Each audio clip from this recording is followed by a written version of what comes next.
राधे राधे। आज शुक्रवार के दिन अष्टभुजाधारिणी माँ जगदम्बा हम सभी का कल्याण करें, अपने आशीर्वाद हमेशा हम सभी पर बनाए रखें, ऐसी मैं मंगल कामना करती हूँ। आइए जानते हैं आज का दैनिक पंचांग। आज है 27 जून 2025 का दिन।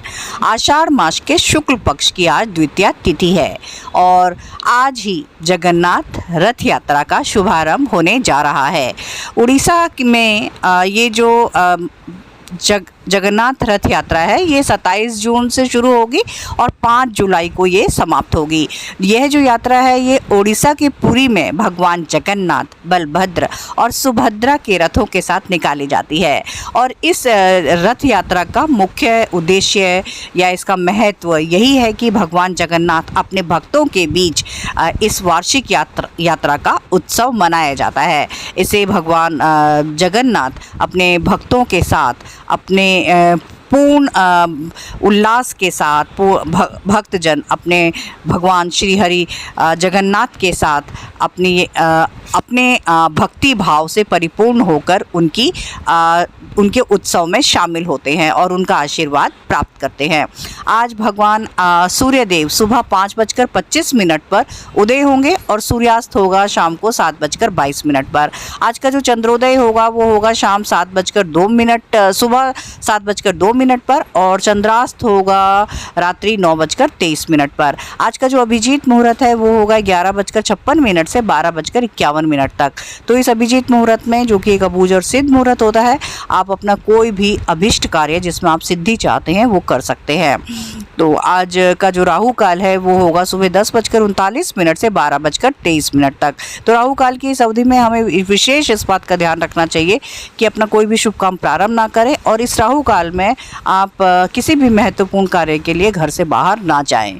आज का जो दिशाशूल है वो है पश्चिम दिशा, तो पश्चिम दिशा की यात्रा ना करें और करना बहुत ज़रूरी हो तो घर से आप जौ खाकर जा सकते हैं।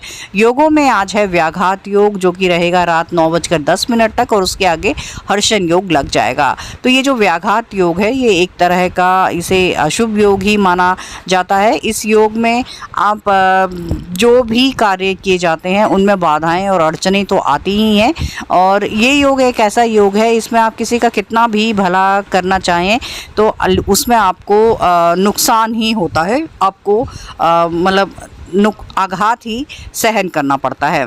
आज नक्षत्रों में आज चंद्रदेव गोचर कर रहे हैं पुनर्वसु नक्षत्र में और वो उसमें रहेंगे, जो कि पिछले दिन से ही चले आ रहे हैं और वो उसमें रहेंगे सुबह 7:23 तक और उसके आगे पुष्य नक्षत्र में चले जाएंगे।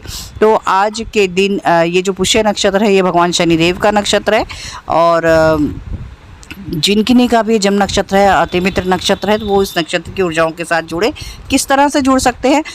एक तो पुष्य नक्षत्र जो है वो नक्षत्रों के राजा है और पुष्य नक्षत्र की एक बहुत ही अधिक इसका महत्व रहता है, क्योंकि इस नक्षत्र में जो भी कार्य किया जाता है उसका हमें अक्षय फल मिलता है। वो चीज़ें कई गुना ज़्यादा बढ़ जाती हैं, उनका महत्व, उनका फल। तो ऐसे नक्षत्र में आप अपना कोई भी कार्य जैसे दान धर्म आप जो भी करना चाहें उसका हमें अक्षय फल मिलता है। तो ये जो पुष्य नक्षत्र है भगवान शनिदेव का नक्षत्र है और इसके लिए आप शनिवार की फास्टिंग कर सकते हैं, शनिदेव के मंत्रों की चैंटिंग कर सकते हैं और शनिवार को पीपल के वृक्ष की विशेष सेवा कर सकते हैं। इसके डेटी जो होते हैं वो होते हैं बृहस्पति देव, तो इन्हें ओम बृहस्पति नमः मंत्र का जप करना चाहिए। और इनका जो सिंबल होता है वो होता है गाय का थन।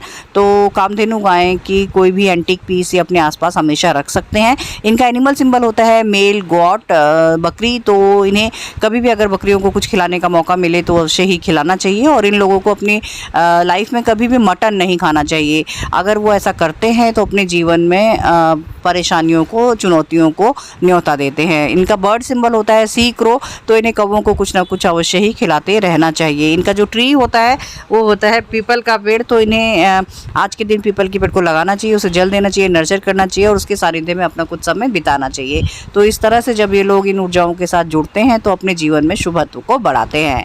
और आज भगवान जगन्नाथ हम सभी पर अपनी कृपा, अपना आशीर्वाद हमेशा बनाएं, ऐसी मैं शुभकामना करती हूँ। Thank you. राधे राधे।